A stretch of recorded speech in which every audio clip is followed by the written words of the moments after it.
Hi everyone, welcome back to another episode on the Cerebral Cricketer podcast. Today we're a very, very special guest on the show. William Salzmann is an all-rounder from New South Wales. Will has come through the New South Wales pathway, represented Australia under 19 level, is now part of the Blues and Renegades setup, offering genuine impact with both bat and ball. So thank you for your time on the show, William. No worries. Thanks for having me.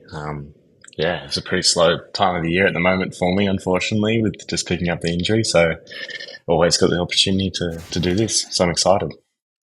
No, thank you for your time, and yeah, I can imagine. I mean, speaking of your injury, like you made your debut as opener for New South Wales, and then you got injured not too long after. So it must be a little heartbreaking in that sense. Being out of the game a little bit. How's it been in this period? Like, are you just trying to focus on recovery and trying to keep your confidence higher? Like, what are you working on now? Yeah, I think it's been 2 weeks since I did it. I did it on day one of the last Shield game. Um, I basically the timeline within those 2 weeks is that I did it on the Monday. I flew down on the Friday to Melbourne to get surgery, um, and then came back up from Melbourne on the Monday again. And then this week's basically just been rehab. Probably the toughest bit was as much as I got injured on the Monday at the SCG, I was also in and about that game in the change rooms and around, around the team itself throughout that week before I could get any surgery done or know really what the timeline or how badly the injury was. So like that week of being so close to the match I was missing out on, that I was honestly, it was probably the biggest match of my career up until, to that point. And it was, that week itself was really tough. But yeah, I think as soon as I got surgery and there was a pretty clear plan of my return to play, and it's looking to be for the next Shield game after Big Bash period, so in February. It's just been about sort of getting the train moving again and not wasting too much energy on what could have been or what could have happened in these next couple of months for me. It's just more about knowing what's hopefully a certainty or what's next on the radar and focusing on that. So yeah, it's been a tough 2 weeks. It's probably not what I was expecting, but it's also been really good learning, and I'm keen just to keep the ball rolling.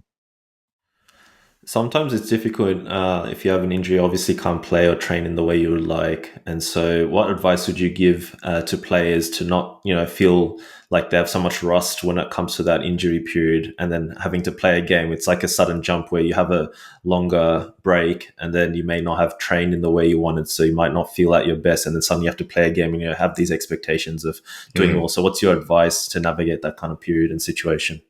Yeah, well, I think what's really helped me, I guess, find motivation and I think purpose, I guess, within this period is that I was pretty distinctive with drawing a line and saying, look, this obviously didn't go to plan, but these next 2 months, I've got a unique opportunity to somehow make myself a better cricketer and a better person for the next time I get on the field, whenever that is. And how I've broken it down is with the timeline. Again, I'm aiming to get back in February. I guess my rehab my rehab from now till December is purely physical. So I won't be doing much batting or bowling. Well, definitely not bowling, but won't be doing much batting in that time. So I've really broken it down to December being a space where I can probably grow as a person, do things like this, step out of that cricketing world.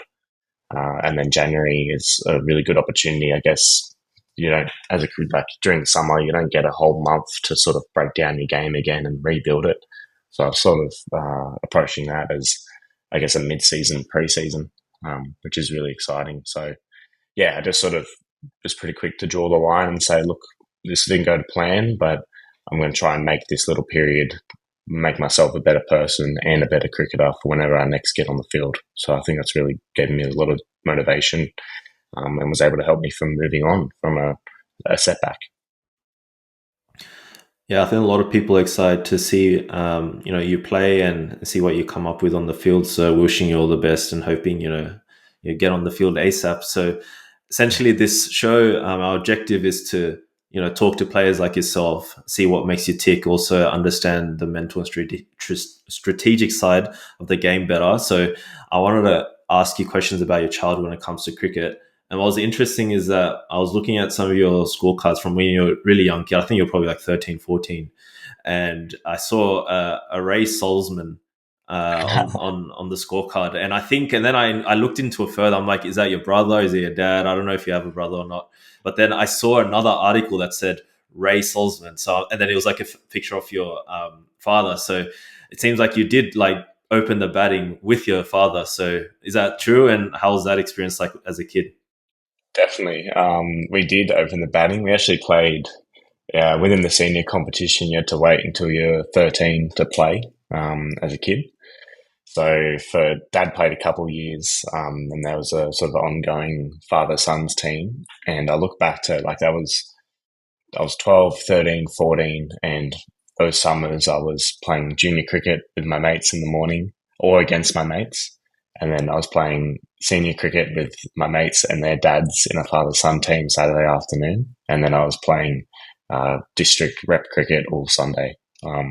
So honestly, like the best weekends, the best weekends of my life. I was playing cricket 24/7, and you think of like you do all the training as well for each of those teams during the week. So my summers from a 12-year-old through to even now, like it's just cricket, cricket, cricket. So that was honestly, yeah, a really special memory. I think that's probably where I learned.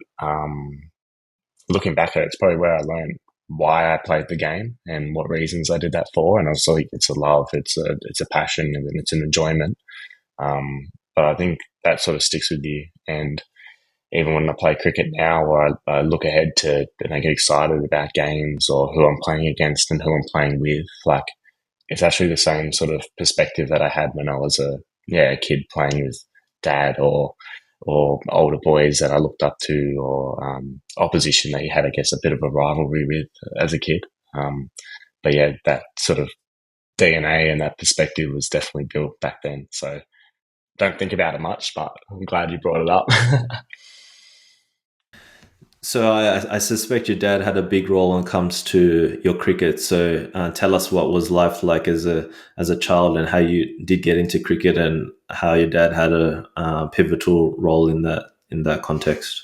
Yeah, so like I was always cricket in the summer, soccer in the winter. This is my favorite sports. But I think, so when I was 10, getting into sort of like when rep teams would come about, I think to play like representative football, it was like a couple grand to play for Rego. And then, and to where rep cricket was only a couple $100.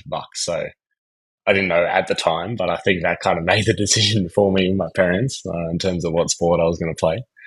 Um, but yeah, cricket, like again, during those summers, it was dad would pick me up on the weekend and we'll play cricket all weekend, and then drop me back to my mum's on Sunday night and go to school. Like that was just the cycle of that. So there's plenty of car rides with dad, and he would always do the running around for training as well. So um, not always, but sometimes as well. So it's just like, yeah, every weekend there was just that cycle of, yeah, dad picked me up for cricket. We go play cricket all weekend and then drop me off. So yeah, like it was, yeah, looking back at it again, haven't looked back at it much. So it's pretty cool being asked these questions, but it was a great childhood.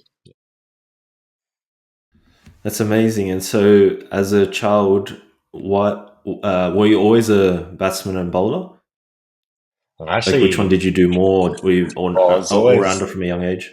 no, I was always a batter, and I actually bowled offies until I was, like 13. And I picked up the ball. I remember it pretty clearly. I was trying out for the New South Wales Academy when it was going into under 13s. I think it was Emerging Blues, it was called back then. And Gav Twining, who's been around coaching at New South Wales and an Australian level for a while now, he was running the pathways. And to all us kids, he said, everyone's going to bat, but everyone has to bowl. Like you have to show something. Like you just have to get involved. And I was actually bowling offies before that in like district cricket. And I remember just like, look, my offies are junk. I'm at these trials.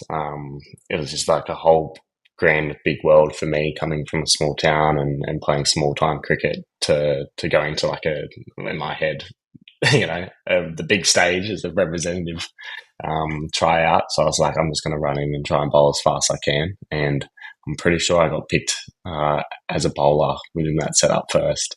So that's literally how I picked up or started bowling. Like I was a pretty athletic kid and I guess whippy, and like I was small and I guess bowled with quite a skiddy style, like I still do. Um, so yeah, but that's sort of how I picked up the ball, was literally being told that I had to bowl and just deciding to run in and try and bowl as fast as I could at the SCG indoor centre back then. So that was pretty unique. But I always tried to bat, and I think my junior, like 13s, 14s, and I guess through to Green Shield as well, it was batting within the top four and opening the bowling. And that's, it's hard to do at a professional level, but geez, that would be the dream to be able to do that. And what sort of trainings did you get from a younger age? Like you talked about the story about your bowling and how you decided to bowl fast and give it a crack. After that period as well, did you get acquainted with certain coaches or even your dad that either helped you from a technical perspective, from a batting standpoint, or from a bowling standpoint, helped you build those fundamentals? Yeah, I think every team you play junior cricket or every sort of training setup you're part of, you get a new coach, and you get a lot of people along the journey that you pick up little bits of gold from. And that was plenty, from a club level, from a Green Shield or a grade cricket level. But I think in terms of people that I saw one on one, I was involved with Neil DaCosta when I was really young, when he was coaching at Campbelltown. That was when I was, 10 or 11 years old. But then from about 13 through to even now, he's obviously a bit more of a mentor. But when I was 13 through to 17, I trained a lot with a local guy in my area. His name's Ray McMurrich. Um, and he threw the balls. He trained long hours with me. He taught me, I guess, the fundamentals of cricket and instilled that early workload, I guess, that your muscle memory and just the overall, like the talk about 10,000 hours to master something. Well, I'm nowhere near mastering it, but a lot of my early hours were spent with him at the local net. So he's a lot more of a mentor to me now. And now that I've got other guys to bend their back and throw balls to me. But he was really important, and he was a vital part of my journey, Ray McMurrich. Speaking of Neil DaCosta, there was an article I read. I'll read out the excerpt. You said that there was an ankle injury last year, which led you back to your batting coach, Neil DaCosta. And you guys worked in December, and so Neil DaCosta apparently pulled your technique apart before you churned out big runs in grade cricket and became a more dangerous prospect at the crease. And your quote here is, I started batting with Neil when I was at 10. I think a lot of my batting DNA was built through his philosophies. So my question is, what was those philosophies, and what sort of things were being coached by Neil DaCosta? So, yeah, last year, I don't know how, I read that article as well. I don't know how the big runs in grade cricket came about, because since batting only last year in December, I made a decision to just finish the year as a batsman with my body. I only scored 150, and that was in the last game of the year. So I think I was averaging not a lot. Um, but yeah, I made a decision in December. Like I couldn't bowl. I was physically, my body was cooked, and I needed to get surgery on my ankle, and I couldn't get that until March, which was basically when the season finished. So yeah, as much as I was sort of approaching the weekend cricket with Sydney Uni to just play as for fun, and just to, even though I couldn't play, or I was playing through pain and I couldn't play the type of cricket I wanted to, like I was just feeling like I was just grateful to be playing cricket. Um, but away from that, I sort of broke down that year and I said, look, coming into this season, this is my last year on contract with the Blues. I'm not really sure about what my cricket could look like. Physically, there's question marks, but obviously want to be that genuine all rounder. And I said, look, I've probably needed someone for my batting, honestly, just to listen to.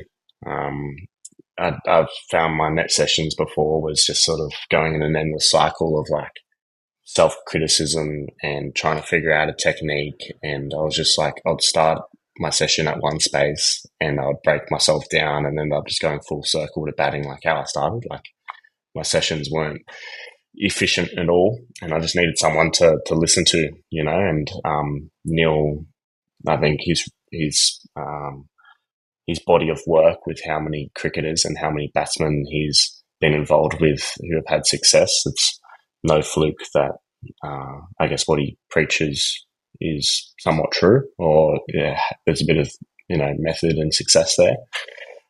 So yeah, I guess like hitting with him when I was really young, wasn't new to his ideas. I knew I knew his philosophy, and I guess my body kind of had that sort of method and style imprinted already. So it's just, wouldn't say it was like riding a bike again, but in terms of understanding what he wanted from me and how he wanted my technique to move and how I wanted to approach batting, was definitely just like trying to pick up what I did honestly like 10 years ago, you know. So that's what I needed, and that's what's benefited me a lot this year. Is just, I've got someone who's in my corner as a batting coach who knows my game, and there's a method that I can trust. And whenever I'm not hitting the ball well or I'm feeling any bit of doubt with my game, it's not trying to search for answers. It's actually just getting back to what I know and getting back to the fundamentals, you know. So yeah, it's been huge. I started hitting with him in December through to my ankle surgery, had about a month off, and then hit with him pretty consistently through to the season. So yeah, it was just great to have someone in my corner who was in it for me, and someone who I could trust on and off the field as well. So, for those who may not know Neil DeCosta and are curious of what his specific, especially when it comes to your training or you're doing sessions with him, what Mm. sort of aspects of batting does he emphasize with you when it comes from a technique perspective? Is it more Yep. around, for example, like defense? Is it more around weight transfer? Is it more around balance at the crease, and how does that even look like, or your head position? Like, what Yep. key aspect in a general sense as well, an overall sense, like, is emphasized in those training sessions that you've been working with him with? Yeah. I think a really cool mindset that I've approached my batting with is actually thinking of each cricket shot is uh, just like in the gym when you want to work your bicep, you do a motion that's going to cover the full range, so you fully use that muscle. So you start your arm off straight and you curl it all the way up, and you might even curl it on a certain angle to operate different parts of the muscle to grow. I think batting and playing each shot, I think each shot is a full range of motion, and um, that starts from obviously when you pick the bat up in your stance to seeing the ball, stepping to the ball, making contact, finishing in the right position, and then taking off and running. So that full sequence of that biomechanical sequence of, you're going from standing still in your stance to then reacting, moving, and then taking off for a run. That is actually the shot. It's not, I think before, or people can think the shot is if you punch a drive and stop there, or you're on the bowling machine and you're hitting 30 cover drives and that's your shot. It's actually like a full range of movement that I think we've practiced. And the theory is if you practice that full range in the nets, you can then go out in the game, and when you're competing and when you're in the moment, you have that full movement that you can use, and you only got to use whatever you need to, so you can practice your full range of straight drive, I guess, and take off running. But in the game, you can only have to block it, and it can go for four, and you're on your way. So to put it simply, that's a pretty different philosophy that I guess bringing that to the other guys within my New South Wales squad, or when people ask me, you're batting well at the moment, or your technique looks in good order, how are you approaching it? Like my practice is, or my fine tuning, I guess, at the moment is actually, it could be batting in the mirror, it could be facing underarms, it could be facing balls at 90 kilometers an hour, but it's going through that full range of motion within each shot. And then if you need to block one, or if you need to leave one, or if you want to hit one out of the ground, you've got the full armory to do that, So yeah, that was honestly to summarize everything. It was thinking about that full range of motion when moving to the ball. That's very interesting insight there. That's definitely a gem of a nugget when it comes to using the full range and not viewing playing a shot as a batsman as just when the ball makes contact with the bat and kind of thinking that shot ends there. It's the full range of motion which Yeah, you've articulated. So in and I saying think that though, yeah. yeah, sorry. I think like to double that, I think a lot of our sessions on the bowling machine, especially, like I did not hit the ball well. Like I wasn't walking out there having middled 30 balls in a row and feeling good about myself. Like we weren't worried about the actual contact. It was more worried about, okay, how is my body moving? Is everything in line? Am I building good muscle memory? So when I can go out there in a game and I'm just focused on competing, my body knows what to do without me thinking about it. So when it comes to the full range of motion, like some shots you do play though isn't like a full arch. Like when someone goes to slog it, for example, the bat finishes over their shoulder, whereas sometimes when you play a nice punchy cover drive, the bat only finishes up just a little bit higher than the ground because you've timed the ball. So how does a Yeah. full sequence work when it's like some shots don't require to feel like you have to finish in a full motion, if that makes sense? Yeah. So it's just about being distinctive with your training. And for me, as an example, like I'll have my fundamental technique sessions, which is honestly like facing the bowling machine at 90 kilometers an hour, really slow, or facing underarms. And I'll be starting my stance. I'll have the bat on the ground, and I'll be training that full pickup into full extension of swing into then being in a position to take off for a run. That's my technical session, simply. But then it'll go into, okay, now I'm facing bowlers or I'm facing a wanger at training.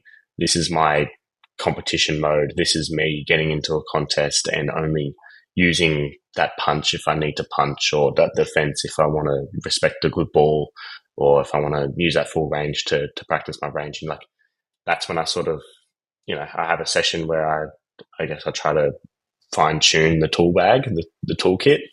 And then I'll have my sessions where it's like, okay, now I'm learning how to use these tools and only really using what I need to. Um, so I'd use that example before of training your bicep curl. If you learn to be strong through that full range of motion, when you go out to throwing a ball, or when you go out to actually using your bicep day to day, you only need to use it as much as you need to. You only need to use it to pick up things. You don't need to use that full range of motion, but you want to train it to be strong in every position. And so when it comes to, especially in this day and age, we have a lot of T20 cricket and Test cricket.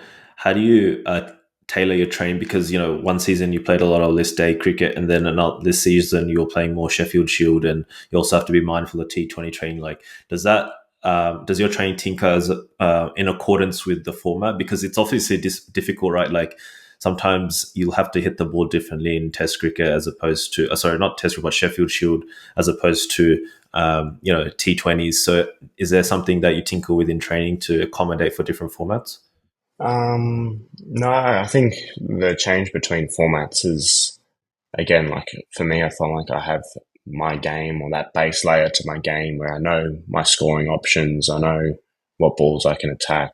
And I think the biggest change is having a clear mentality when you do approach, the next game, whatever format it is. It's knowing, all right, these are my weapons. This is what I can do to bring success and win this cricket match. And I'm going to use that. Of course, that has to dabble in with your prep as well. Like you have to prepare to feel like you can, use your weapons and know your strengths out there on game day. But I think for me, I don't think it's as much doing those things in the net. So I'll obviously spend a long time on my prep and do it thoroughly, but it's more that focus on, right, I know what my tools are for this match situation in this format. I know what I need to do. Or I know how I'm going to go about it, and then it's about executing. So it's not so much changing a game technically. You might change a little few things. Like if it's T20, you might open your stance up a bit. You might go back and across to get balls, get under balls a lot more and not play on top of them. But that's those little really minor things. I think it's just about knowing, uh, okay, the format is this, and the game is asking me to do this at the moment. How am I going to respond? And as well, what I noticed when, like, which we'll get into in detail when it comes to you playing in the under-19 World Cup, for example, and even list A cricket, you were sort of batting maybe middle to lower order. And then recently now we know that, you're opening the batting in Sheffield Shield for New South Wales alongside Sam Konstas. And from a batting standpoint, was there big things that you did have to change? Because, batting in the lower order is obviously different than, opening the batting. And if I recall, at the moment, I think there was a stat that popped up on the Ashes last night where there's only, I think Labuschagne was only averaging above 40 in Sheffield Shield, or one or two people.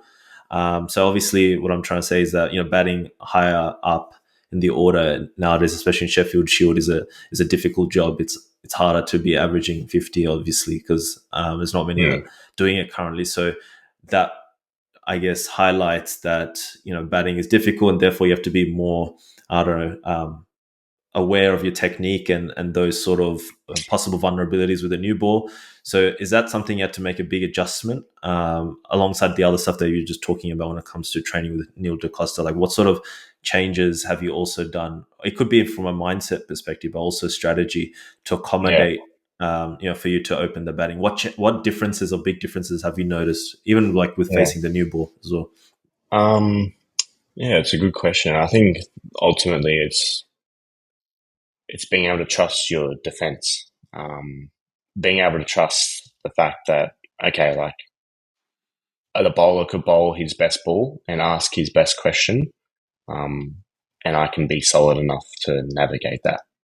I feel like that's a really powerful thing, not only mentally, but from a technical perspective, that if you can walk out there and be like, okay, like, yeah, of course, if it bowls a Jaffa, it's a Jaffa, but I can honestly say that if the guy bowls his best ball from a physical point of view and a technical point of view, I can negotiate that. I think that's what's helped me a lot, walking out in the middle and being like, okay, I can take a deep breath and say, I can get, the only way I could get out here is if I make I guess, a mental mistake or a decision mistake. But if in terms of the physical tools or the technical tools that I have, I can negotiate his best ball. Um, and I think that comes from the defense. That's really interesting what you shared, because when I was looking through your scorecards as well, I noticed that I think during the under-19s in some of your list A games, you were batting middle to lower order. And obviously now, recently, you've opened the batting in Sheffield Shield cricket for New South Wales. So speaking about technique and having that conversation, we can see even statistically in the recent past, it's a difficult job opening the batting in Sheffield Shield. And you being a lower order batsman, that makes it more interesting, because a lot of people that are like, the way that we see successful openers is that they've been plying their trade for years and years. So you've obviously had to adjust accordingly, and you've done so successfully in the first game there. So my question would be like, what changes have you made technically, or even strategically, or even mentally, in order to help you make that adjustment from being a low order or middle order batsman to an opening batsman? Yeah, well, that was actually, I mean, I opened the batting in white ball cricket for Sydney Uni. But in terms of red ball, that was the first time I've opened the batting full stop in a red ball game. So, yeah, like it was obviously a different challenge. My preparation for the week was trusting my defense was a big one. And I think it's been a big part of my batting, I guess, within this improvement period that I've had, is having a solid defensive base. And then I think batting around that is all decision making. If you can trust that the bowler's best ball is going to be very hard for it to beat you, um, then I feel like that sort of gives you a lot of freedom, or that takes the pressure off you in terms of just waiting or biding your time for balls that you can score off. Or I guess, yeah, batting then goes down to just decision making and executing the skill if you can trust that the bowler's best ball is not going to get you out. So that was a big part of I guess building that technical base to my game, was having a defense I can trust, and that's probably what I look to bring into that innings. I open the batting for the first time, and hopefully continue to do that. It's just, yeah, like I trusted that defensive base, and I think I also liked opening the batting, just being able to walk out there with our innings on none for none, and I guess being able to put my print on the game, early. So like I enjoyed that side, and that different role I actually craved, I guess. Yeah, like that was what made me tick with doing that. But to go back to the defense, it's interesting because you never actually look to block the ball. And I know that sounds like a strange concept when you're playing, you open the batting, you have to be defensive, respect the good ball, etc. But I feel like my first reaction naturally is to always look to score off the delivery. And then if the ball's not there to score off, defense is almost like your last point. And I think that's what helps actually playing the ball late. It certainly helps being in a better position to defend, because you're moving with that intent to score. And then as soon as the ball's not there, you're blocking it under your eyes and letting go, resetting, and waiting for the next opportunity to score. So as much as there's that defensive, I wouldn't say reliance, but yeah, having a defense you can maybe rely on. The mentality is not looking, for me, the mentality is not to look to defend, or not to look to be within my box, I guess. As a opening batsman as well, what are your mental cues, or any particular mantra that you have when you are batting? So, for example, when the ball is running in, are you looking for something? Are you looking for the seam position? Do you have things that you say out loud to help you focus or dial in? And what sort of things you do in between balls to help you best face the ball when the ball is running in? Yeah, like you obviously take as many. This is something that I feel like got so much room to improve in. But sort of as the bowler's just running in, you obviously identify the ball in his hand. In the back of your mind, you know what the conditions are doing, what the match situation is telling you to do, what the field is, maybe how the bowler's going to try and get you out. And you identify that by, you can sort of see, is it shaping up to be an outie, innie, scramble seam? You're taking all this information in, but when the bowler's, I guess, halfway through his run up or getting ready to get into his stride, you got to find that balance between understanding what's going on, but then also dropping everything and backing your skill and reacting. I think I look at every dismissal I've had in Shield cricket. I think I've gotten myself out in all of them, and my coaches around me have said that as well, and it's a very fair assessment. But I think navigating, okay, this is what's going on, but then the great batsmen are able just to shut that all down and focus solely on the ball. And that's a tough thing to do mentally as well. Like, I think as a young batter, if you don't know your game, if you're intimidated by the opposition, you're playing against guys who are a lot more experienced and have had proven success. And as a young player, you haven't got that yet. So you're probably reading into things twice as much as what others do. You're probably doubting skill, or you're doubting your ability just to put your best foot forward. So being able to just understand that, yep, this is the conditions, this is what the game's telling me to do, this is probably the threat from the bowler. But when the bowler starts to run into bowl, I'm purely in the present, in the moment, and reacting. I think that's really interesting you bring this up, because I think for many cricketers, like compartmentalizing, for example, as you mentioned, taking as much information as, like, when it comes to what the bowler's trying to do, or if he's trying to bowl an outswinger or in swinger, like trying to actively, mentally focus on those parts and taking that information. But then at the same time, you don't want to fixate just on that, because if you're thinking about that, sometimes you don't watch the ball as closely as well, right? And reacting. And we know that, and I actually, it's interesting that even recently when all the Ashes build up was happening, like I've watched some interviews with Steve Smith, Joe Root as well, and they both literally say very similar things. Like, when you're batting, like you should pretty much feel like you're at that flow state. So they're not actively, as much as we know Steve Smith is the guy to be, full thinking about his game, which he does obviously. I guess when the ball is being delivered, he's not actively thinking. He's trying to let his subconscious do the work. He's trying to react and feel like he doesn't have any thoughts. So I'm sure everyone's trying to get to that state, and sometimes it's harder to get to that state if you're only thinking about like, oh, is he going to bowl like this? If he bowls like that, oh crap, he's bowling a short ball. Okay, what do I like? I think those things become problematic if you're overthinking it. So Yeah. yeah, just I kind think of like to knowing when to, yeah. yeah, I'll say like I think going off that and use Smith an example, but through being around the Blues, Curtis Patterson is a batsman that I've spoken to a lot about that side of the game, and it's obviously the most important side. It's probably majority of the what will make or break you is that mental side. But he puts it in a great way for the self talk that he relies on. Like he's a bit of a thinker about his game.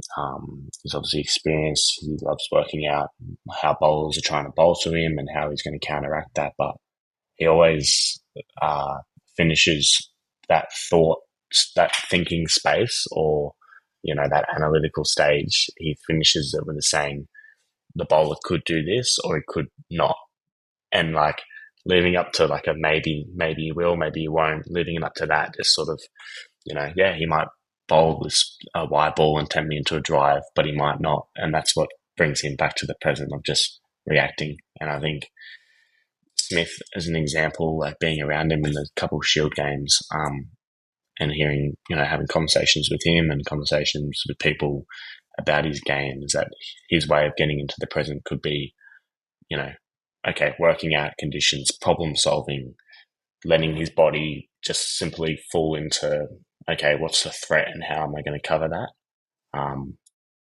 And what's pretty impressive is that he can sort of have all this computing in his head. And I guess you can sort of see it by his body language that he's thinking, he's ticking. But he's also probably the stillest batter at the point of release. And I think that's still physically, but still mentally as well, because he's done all this hard wiring, this computing, and then at the point of release, he is the most present.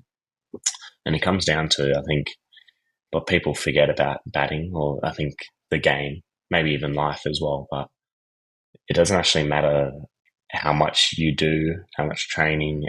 The game only matters with what you do each ball. Like if I think about it from a club perspective, the funny stories of guys having weddings the night before, rocking up hungover. Like they obviously don't have the 8 hours prep, but for some reason they get into that state, that flow state, and they peel off 100 and have one of the best games of their life. So it doesn't actually matter how much work you do or how many boxes you tick. The game only cares about what you do in that present moment. And to get to the present is what you got to work out yourself. For some people, it's not hitting that many balls of training. For some people, it's hitting 1 million balls of training. That's thinking that some guys go out, obviously not go out, like the serious ones don't go out and get hammered the night before, but some guys like going and not thinking about cricket at all. Some guys stay up and shadow bat all night, so it's like, that's the individual pursuit that you sort of got to work out in terms of, okay, what boxes do I have to tick to be in the present tomorrow and be in the present for as many balls as I need to be the whole day. So that's the mental game. That's gold advice. And when it comes to staying present, I guess everyone has a different way when it comes to preparation in order to help them facilitate, as you mentioned, being present in the game in that moment in between deliveries and when the ball is being bowled is the key, right? Because cricket is that, the ball is being delivered in like quarter of a second and you only have X amount of time to think. And that's why I think batting can be unforgiving in that sense, like that little switch, where if you're not on in that moment, that could be the reason why you're dismissed, right? So you want to give every opportunity to be, focused and be present, right? And when we were talking about the whole stage of that computing and that analytical stage versus being in the present stage, I think to transition from both and knowing when to think what requires discipline as well. So would you say that, because it's easier said than done, obviously, right? Like you can talk about Yeah, it, we can assess it, but thoughts can be very, problematic to deal with in during the game, right? Like when you have so much happening, like as you mentioned, people could have weddings the night before, and then they're probably stressing like I have to get this done after the game, I'll be somewhere else, or I have this, that. So, life happens and whatever, but even just knowing when to think and when to shut it off requires a level of discipline. So do you have things in place to help you to facilitate that discipline? Like how do you maintain that discipline? Because yeah, it's yeah, one thing to think, knowing when to think, and then to like shut off your brain is another part as well. yeah. I think that's something that, again, talking with Curtis Patterson, he gave me the advice after our first Victorian Shield game down in Melbourne this year. I got a 33 and a 13, but I got out my first innings. I self reflected and probably got out. Like I left the ball off Scotty Boland. He's a good ball and he's a good bowler. Um, but I've reflected on that as I was really harsh on myself for sort of maybe being a bit too casual, or like I was hitting the ball really well and I was probably in that flow state, but I guess a lapse against a really good bowler and maybe not dabbling into that strategic head down mode enough is what cost me my wicket. And then in the second innings, the stakes were a bit higher. We were in a chase. It was a real pressure moment. Um, Again, Scotty Boland, I sort of felt like I'd telegraphed his setup or how he was going to bowl to me or what that delivery was. I was probably over tuning that strategic analytical mindset, and I went way too hard at a ball that I knew was coming, caught a cover. So like that was outstanding learning within that game, because I went from not doing, not turning a dial enough in the first innings to probably overturning it. And I remember talking to Curtis Patterson in the change rooms after, and the bit of gold he said was, when you think about your game and players that know their game, it's not about what shots are your strengths or how you play certain deliveries. It's about how you go about your business mentally to be in the present, to to play your way. It's all that mental, and that's something that he said. It's frustrating because he gave me that bit of gold. He didn't tell me how to get there. He didn't tell me examples of guys, and how they go about it. He just said, that's what you've got to try and work out. Go, go try and work it out, basically. But for me specifically, again, I feel like I'm so far away from working it out. But I think for me, it's about, I think key things are belief, um, breath work, but being present. And I think how I get my mind being present is a really delicate um, dance of my self talk. Sometimes, well, when I'm not present, my self talk is very critical. It's very negative. It's, you should be doing this, Will. You should be batting like this. You should be playing this shot. And it's like trying harder, and there's becomes a tenseness in my body language and lack of expression because I'm just mentally, I'm going hard at myself. So I think, yeah, it's hard to sort of say because I'm nowhere near worked it out, but I think it's a lot about sort of, yeah, having belief that I can do it, trusting what I can do, and I guess being myself out there, um, which is a hard, I guess, thing to describe. But I try and set up as my mental prep. I try and set up from the day or night before. I want to try and be the exact same person and make the same or decision making and express the same things as I would out in the middle. And that for me, it's, messaging people, being grateful, expressing them, telling them what I'm afraid of or what I'm anxious about or what I'm grateful for and happy for and how I want to go about it. Like I think it's this real holistic process of letting my mind just be who I want to be and letting that happen out in the middle. And so, how does breath work for you in that situation when it comes to staying present? Like, are you doing it in between deliveries or just when the ball's about to bowl? Like, where do you implement breath work specifically? I think something I'm getting better at is actually catching myself mentally when I call them junk thoughts, but when I have a thought that's not going to help me get to the present, or it doesn't align with who I want to be, so that might be something that's self-critical. It could be a distractor. It could be, um, yeah, I think there's something that takes me away from the present, or it's not a useful thought. That's when okay, I'm going to take a big deep breath. I'm going to take a big long exhale, and all of a sudden I feel like I'm just really grounded in that moment again. Um, I feel like that's been a really good strategy, and I feel like the next challenge is to sort of identify moments more when I need to bring that into play. I think it's interesting you say that is because that also requires a level of self awareness to be able to notice when it does happen. Because I know even for myself, sometimes you're so sucked into those thoughts that you don't realize you're in it until you kind of take a step back and stay present. So I Yeah, guess it's just practice, right? Like just catching when you are in that state of overthinking or having too many thoughts, and then being self-aware and detaching and doing that breath work. And you mentioned negative self-talk quite a bit, so um, could you give us an example how that manifests specifically for you? Because I was actually thinking about this a bit, because I watched a clip from the Great Cricketer where Callaway and Oliver Peak were on the show, and I think it was Callaway that said um, Steve Smith, when he played a shot to mid on, he was like saying lazy, like. And I was thinking that's a bit of negative talk, but I'm just curious, like for yeah, yourself and personally for yourself, like how does that negative talk manifest? Because when I look at that, I think because I spoke to a lot of people from psychology background, like if you want a healthy kind of balanced individual in that sense, like there should be a lot of like self-love, you know what I mean? And sometimes yeah, we see the best sports people actually are very self-critical. I mean, so I'm just curious how yeah, that negative self-talk works for you. yeah.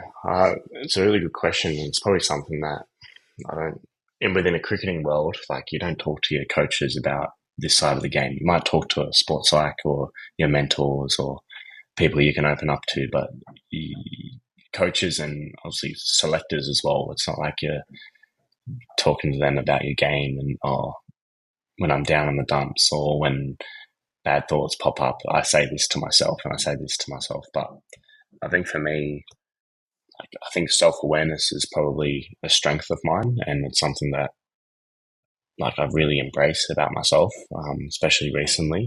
Um, but since growing up, like probably when I was 17, and I decided, right, like I really want to be a cricketer. I really want to be the best cricketer I could be, and I think at that young age, that for me, that came with having high expectations, demanding a lot out of myself, never feeling like I was really good enough or having that belief that I could do that.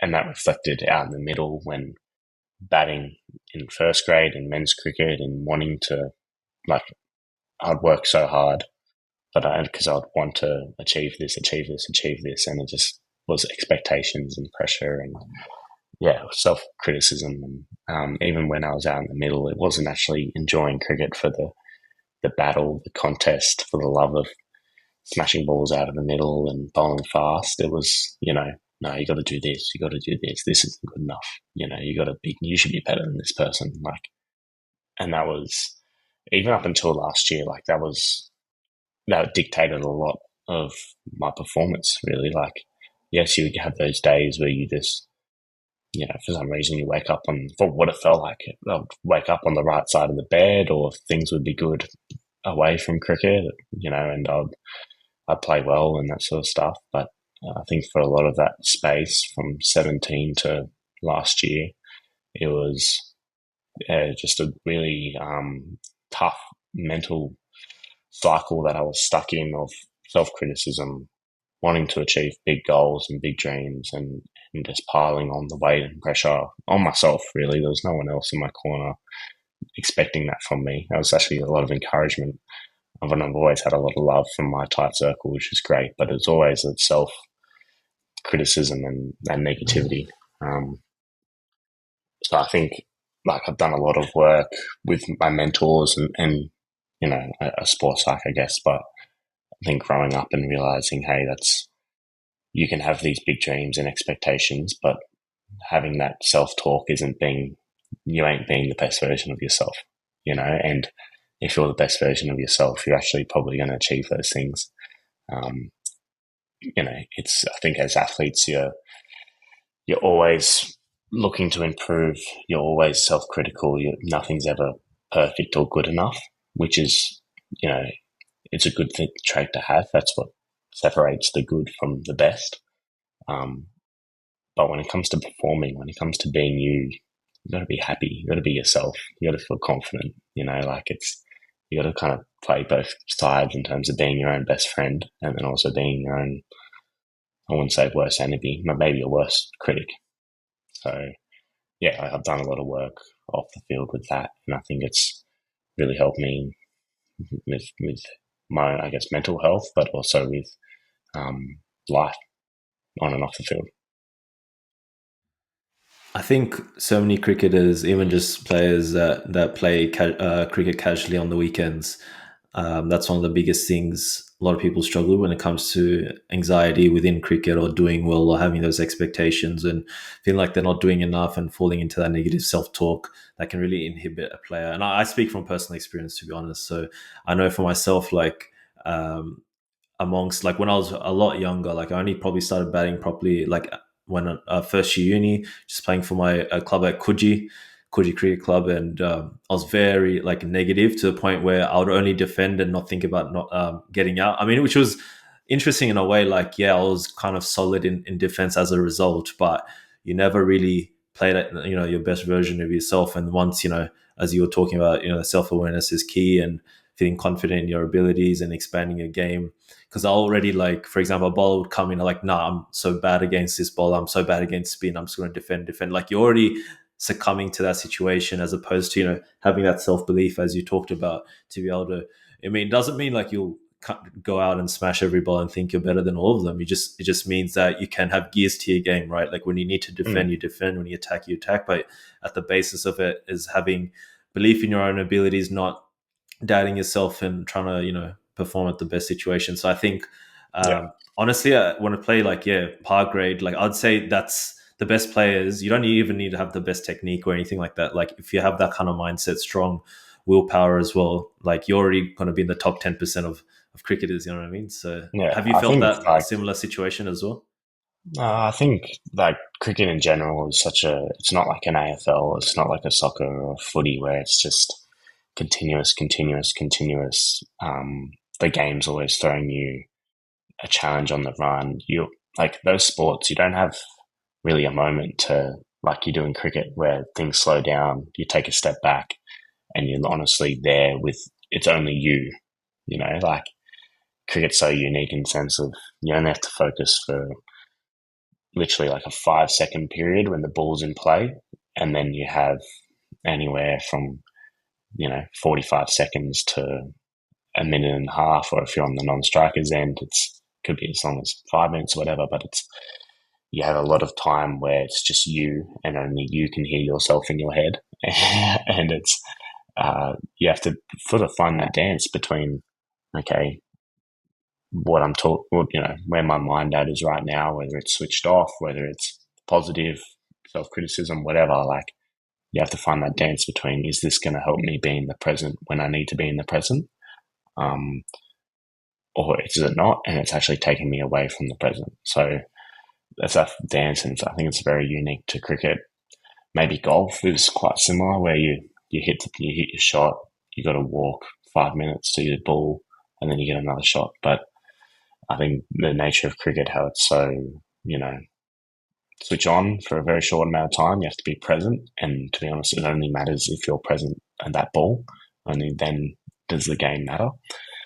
And then you reset and take off. So I think, again, everyone goes about it differently, but cricket's just so unique in that realm. That's fascinating. Definitely, I agree with that, and that's why I always enjoyed cricket, because I always felt as a youngster as well, I wasn't necessarily genetically gifted, or I didn't necessarily be. I'm not like necessarily the fastest guy. So like when I played soccer and stuff, I'm already not being able to compete with others. Like, you could have the best mental, like, stamina in that sense, or have the best mental game, or think about things the best, but you already have to be at a certain level physically in order to be a decent player on the field as opposed to cricket. I think Yeah. it's open to anyone. Like as long as you have a strong mindset. Like I've seen some very strange techniques and they just make it work somehow. So I Well, I think think cricket as is a well, lot like about that. it's, Yeah. yeah, like it's a lot like life in the sense of you have your own, everyone has their own strengths. Everyone has their own way of reacting to situations. I mean, look at the Ashes at the moment. Like Harry Brook walking into 3 for 50 on the first day of the Ashes under pressure, and second ball he backs away and tries to slam it through the offside. Like everyone's got their own way of, and it's like life. Everyone's got their own strengths, their own characteristics, and their own way of reacting to situations. The game doesn't care about how you go about it, as long as you go about it and win.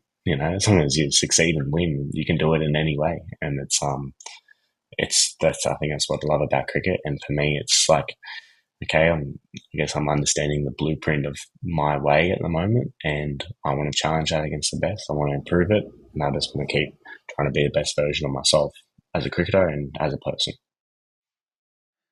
So that's actually a good example when it comes to Harry Brook. And since you're playing alongside many top level cricketers, my question would be even like when he came into that stage and dancing down the wicket and hitting it over cover, for example, that seems like an audacious thing to do. And for me, obviously, it's hard to conceive that someone truly doesn't feel fear, because people talk about baseball being present in the moment, they don't have fear. Like I get that, Yeah, and I understand the beauty of that, but at the same time I can't, like from a very human level, I'm like, how does someone truly not feel fear at all to do that, right? Like for me it boggles my mind. But maybe he does feel fear, but feels like maybe his attention is like, okay, look, if I put the bowler under pressure now, it sort of diverts the energy not from himself onto the bowler.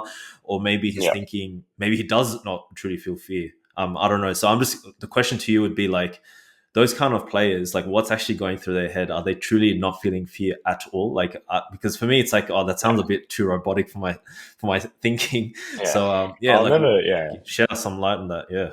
like I'll never be able to give you exactly obviously what's in their head, but from my perspective, if I look at a situation like that, and he might have had more fear in that situation of facing Starkey, who's got his tail up and trying to survive and trying to be solid in defence. That might have been more fearful to him rather than, okay, he might have looked at that decision to run at him as, right, I'm going to put him under pressure. I'm going to do something he's not expecting. I'm going to throw it back to him. Like that's the tango, that's the dance, like it's where other guys might be like, well, most people, I think myself, like definitely might look at, okay, running down and doing something like that is ridiculous and crazy. And I don't have the guts to do that. But their response might be, okay, but I trust my defence so I can get through. Starkey can try and bowl his best ball, which is obviously really good, but I feel more comfortable going about it this way compared to that way, and everyone's different. And I think that's what is so fascinating about cricket, is that, at the end of the day, you just got to put your best foot forward, and if that's good enough, then it's good enough. And, the best players have their own distinct way, and they're able to do that consistently, and that's why they have the most good days. People say it's a game of failure, and I suppose it is, but there's no doubt that the best players have the most good days out of anyone else.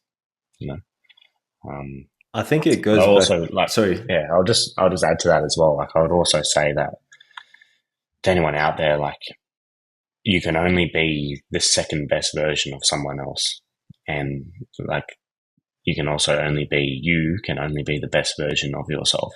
And I think that's like for me, that's really hit home when you look at how like Steve Smith does it for me in the New South Wales setup, and how Moses Enriquez does it, how Pat Cummins bowls. Like you wish you could be a fraction of what they could be, but you'll never be as good as them trying to be them.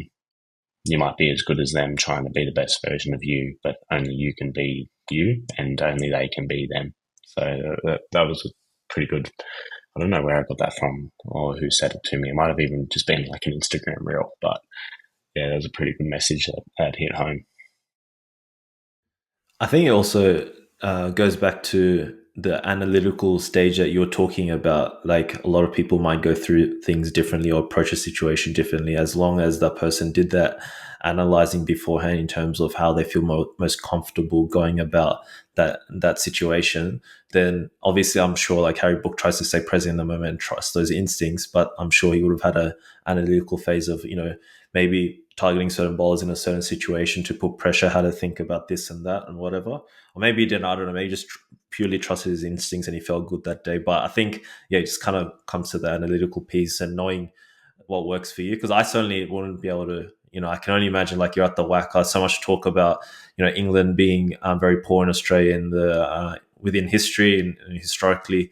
And here he's coming in, 3-4 down, and he has to, bat for England to get them to a respectable total. So I can only imagine how much pressure would have felt. And so it's just interesting how, players sort of deal with that. So have you felt like, I know, even for example, like tying this in with like your recent situation where you did open the batting in Shield and he scored, 65 and a 31 not out.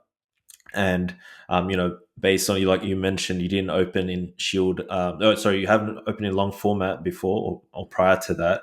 And then after getting those scores as well, Kerry O'Keefe came out, said he's got something. He was the best batter on either side at 7 on debut. This is a play on the rise. He battled like Steve Waugh, the way he got his head and shoulder into line for every delivery. So, how was it that period throughout that game where maybe you did feel some pressure? You were told that you were going to open the batting. How did you take that situation when you were told that? And then throughout the game, how did you feel? And then after the game, when you heard, players or ex-players, giving you good raps on the performance that you did have, how did that transition feel from a, thoughts perspective as well, and how you took on, did you put pressure? Did you have to handle the pressure, or did you just kind of embrace it and enjoy something Yeah. new and something different, for example?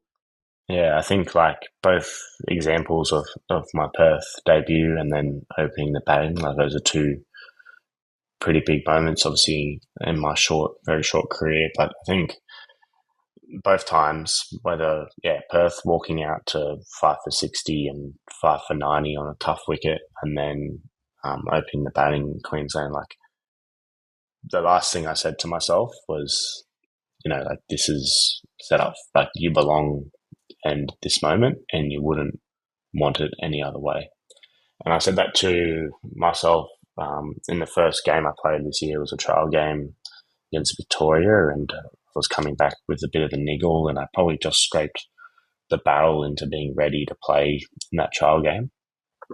And I've just come off this massive pre-season. It was my first centre wicket hit, full stop. Like all pre-season, I've been in the nets.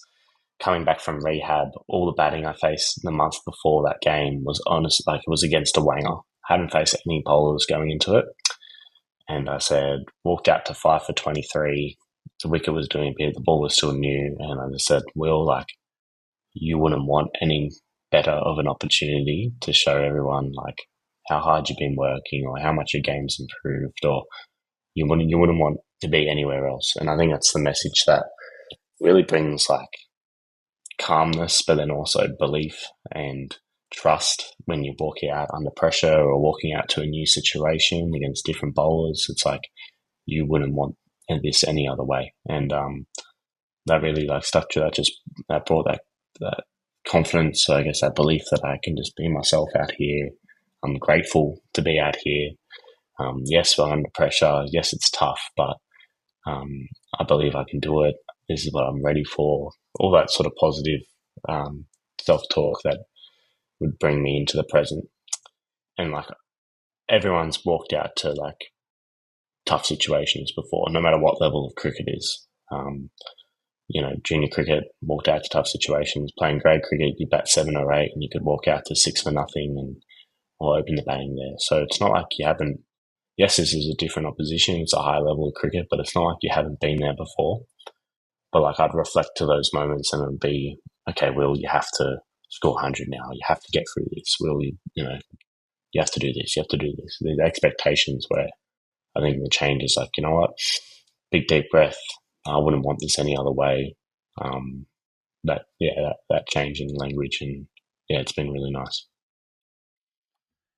And what's cool as well, for example, in summer 2018, 2019, you were 15 years old at the time, and you played Green Shield against Sam Konstas, who ended up opening the batting with for New South Wales. So, did you know him well at the time when at that age level cricket? And yeah, how did you feel like if you did know him well? I know obviously you played with him or played against him in the lead up to playing for New South Wales and opening the batting with him, but did you know him at the time when you were playing Green Shield against him? Yeah, not at that level. I didn't know him as well. Like obviously you're in the same cricketing circles, and I don't think we played together until our 19s carnival when he was still 17 and I was 19. Um, so yeah, like from that moment, I mean, you say that now, like it was we were both. I was 15, he would have been 13 or 14.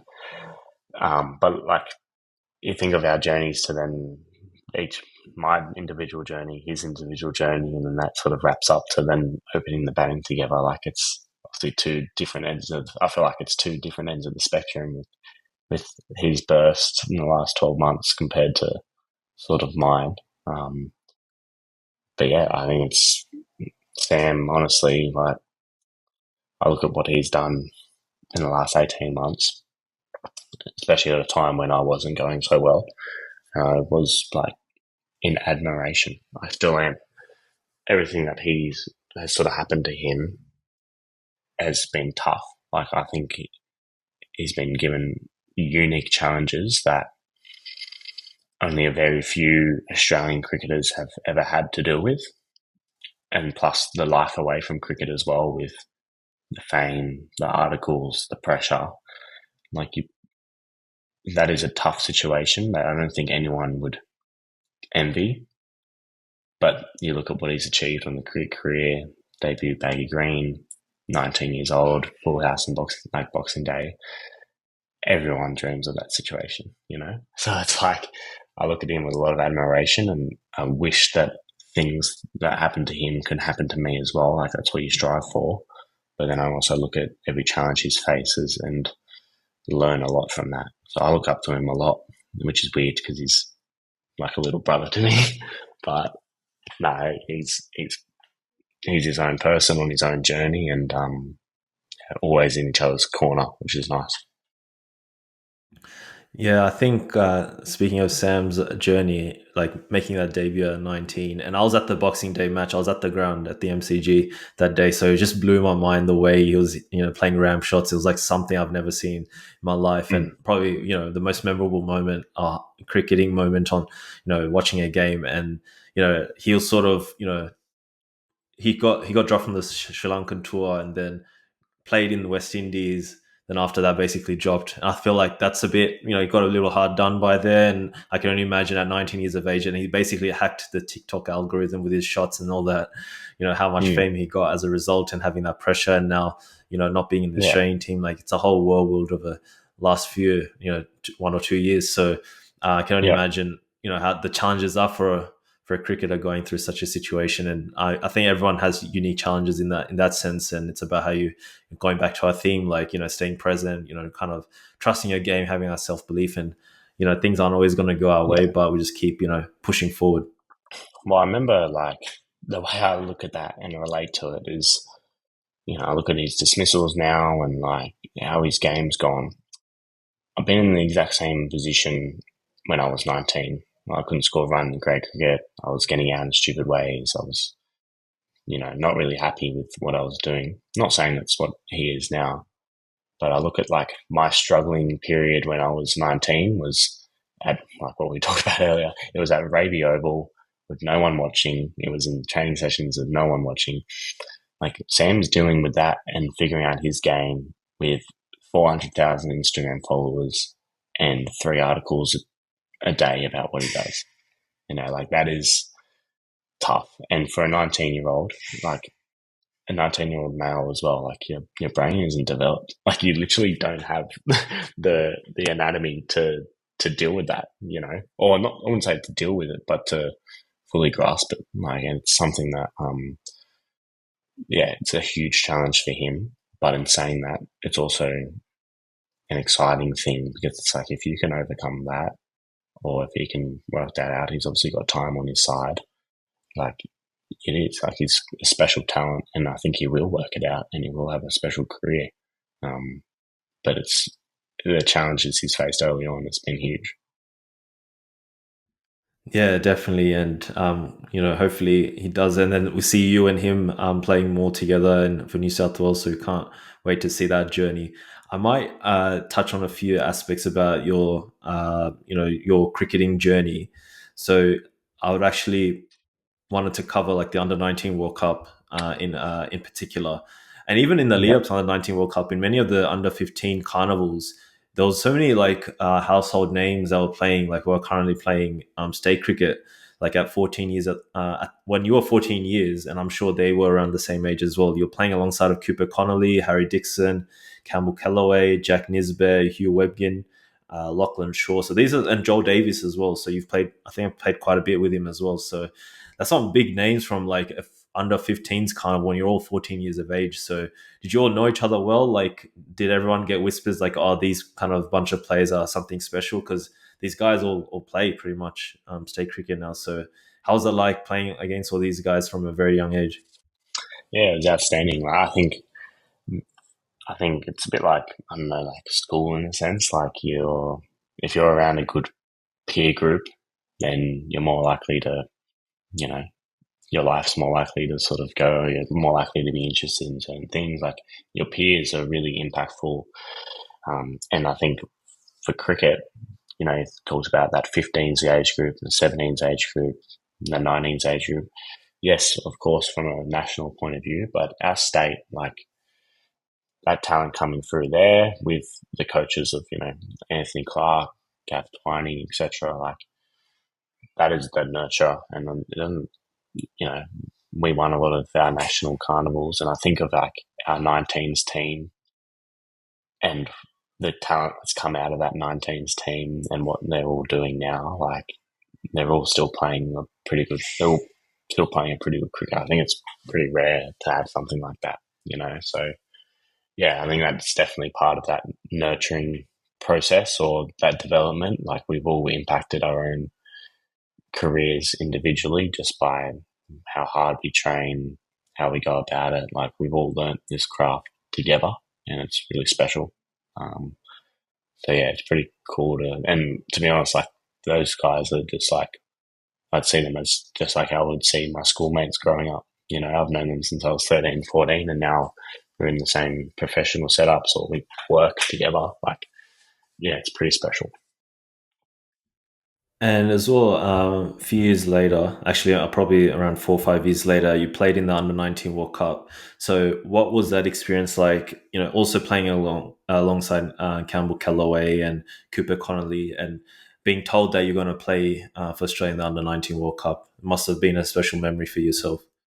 Yeah, I think so. Like, I guess my journey to that is pretty unique. I remember just going into year 12, 12 months before that, just about to start my last year of school. And I looked at like Tanvir Sangers from my area as well. And I've looked at his journey, and he went World Cup into, rookie contract and then into the professional system. So 12 months prior to that, I wanted to be a cricketer.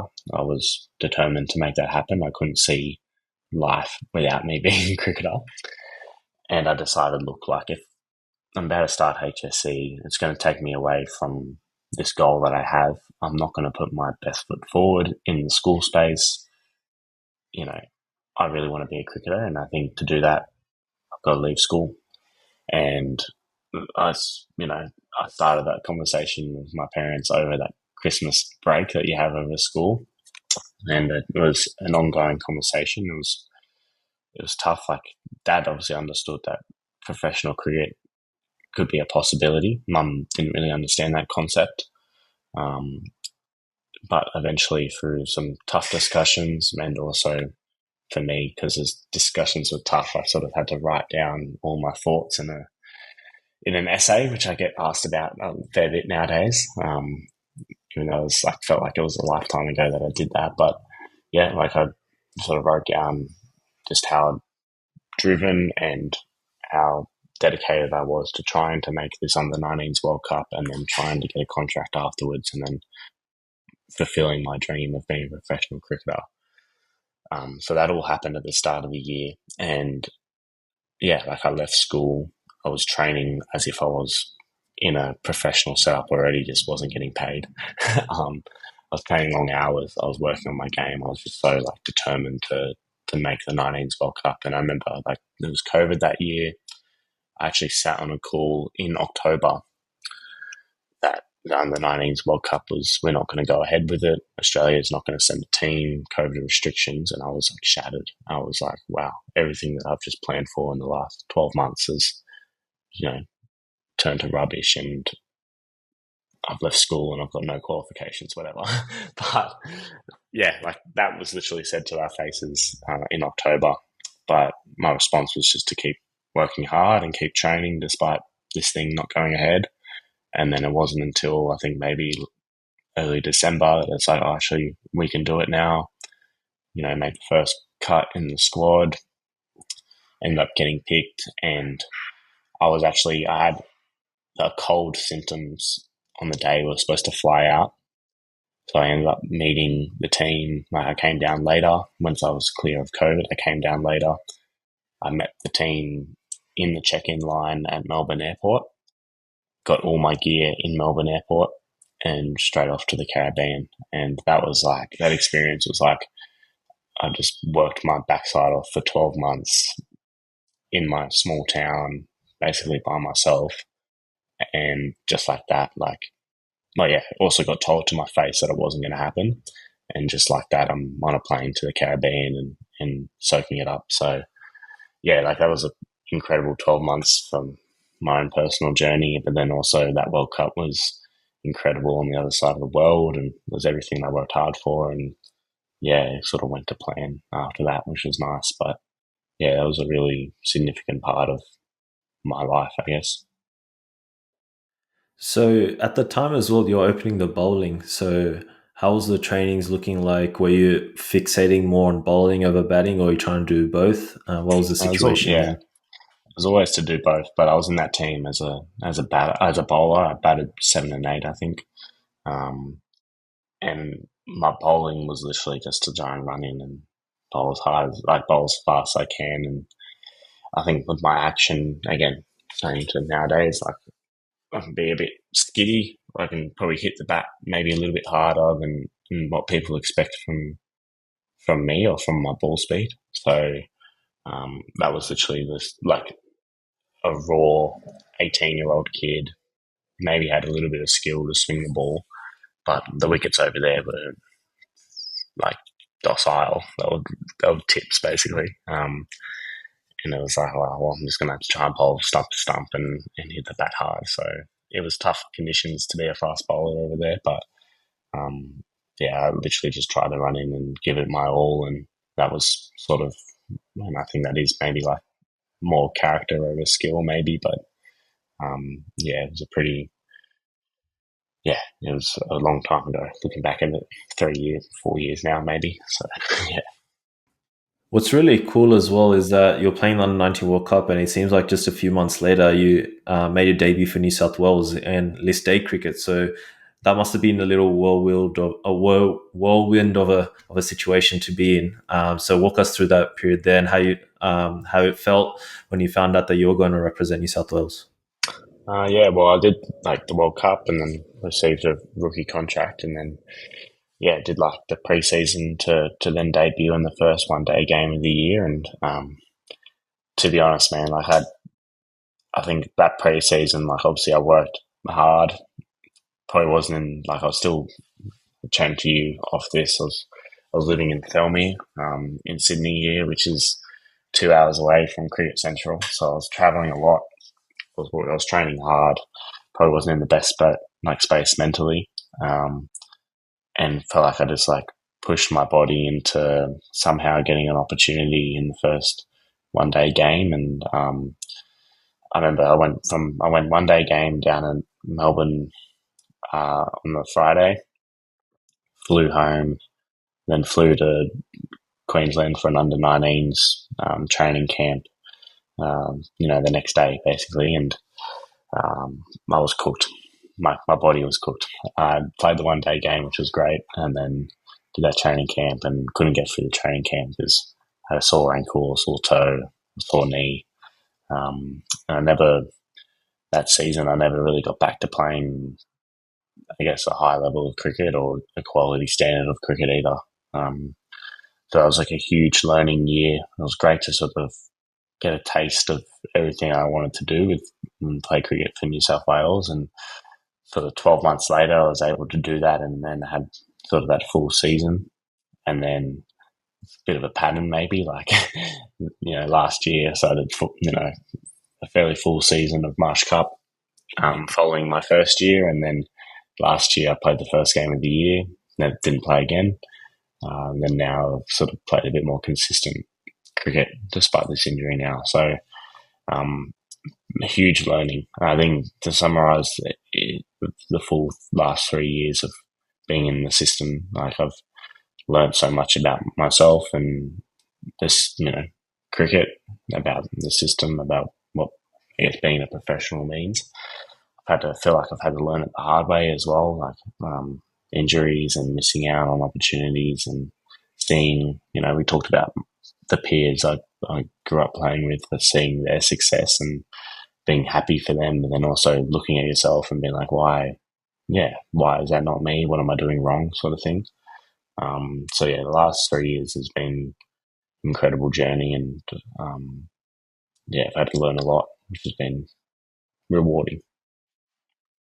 And this season has been really interesting as well. So at the beginning of the season 2025-2026, so there seems to be, there was New South Wales trial games against Victoria, and in one of those trial games that you played in, you'd scored 100 when the team was 5 for 23. So I don't know if this investigation or this kind of journalism has been done when it comes to asking you these kind of questions, but it's something that we at Cerebral Cricketer try to prioritize when it comes to research. So you scored 100, but the team was 5 for 23, which is incredible, and some big names in that match as well. So how did it feel coming into bat at 5 for 23? What was your mindset approaching that game in order to ton up despite such difficult circumstances? Because that's probably the toughest situation anyone can bat in, and it takes a lot of mental strength to get through that period as well. So, and on top of that, the team ended up winning by 2 runs that game, which seems like a quite incredible game to have been playing. Yeah, well, I mean, fair play to you, because not a lot of people look at the dark depths of trial games in August maybe at Cricket Central. So dug that from the archives, definitely. But I mentioned it before, like that game for me, like I was coming back from a little niggle that I picked up in the preseason, my hamstring. We went into that game from a physical perspective, hoping that I could bowl 4 to 6 overs, hoping I could bat 7 and maybe, finish the innings off with a cameo, or bat ideally for about 50 balls. And I was only supposed to spend about 20 overs in the field. So it was literally like, okay, we'll just scrape the barrel into being physically ready to play. And we want them to play cricket. Like I wanted to play cricket. You want to get your trial games up and feel prepped for the season. But we literally just scraped the barrel to get in that game. So I remember through my prep before that, even hitting throwdowns in the warm up, I was telling my coaches, I was like, I've got no expectations today. I've got no expectations with how I want to go. I'm just happy to play cricket, and I just hope my body gets through. And honestly, I kept that when I walked out to bat. I kept that mindset as well. Like I said, it's 5 for 23. It's a tough situation, but you're finally back playing cricket again after the season you had last year. You wouldn't want you wouldn't want a better opportunity to showcase the hard work you've done this winter than this match situation at the moment. So just enjoy it and have no expectations. And I didn't. It was probably until I was about 60, 70, maybe even when I was on 80, I was like, wow, I could actually get 100 here. But beside during that, I was just so locked into just enjoying time out in the middle and not thinking about what could be or I've walked out to five for not many a lot of times before, and all of a sudden my mind would be to already thinking about walking off for 100 and saving the batting innings. And yeah, even though that's what happened, well, yeah, I also got help from Jack Edwards, who got 90 that game as well. But even though that's what I was able to achieve, I didn't think of that expectation or that long term. I was just so present and so grateful to be out there again. Would you say that score in that trial match helped you facilitate your Sheffield Shield debut that same season as well? Yeah, I think so. I think it took a lot of people by surprise. Like people told me that they weren't expecting me to. They knew I've worked hard on my batting and they knew I've improved, but they weren't expecting me to do that straight away. I knew that Perth Shield game opportunity was there pretty early in the season. Greg Mail, the head of cricket, like sort of tapped me on the shoulder and said we had guys at Australia A in New Zealand like playing for Australia. Like our squad was torn apart in a sense, and that gap was there for a fast bowling all rounder. So they sort of raised that to me early, and I was like, right, I'm going to put my head down and be right for that.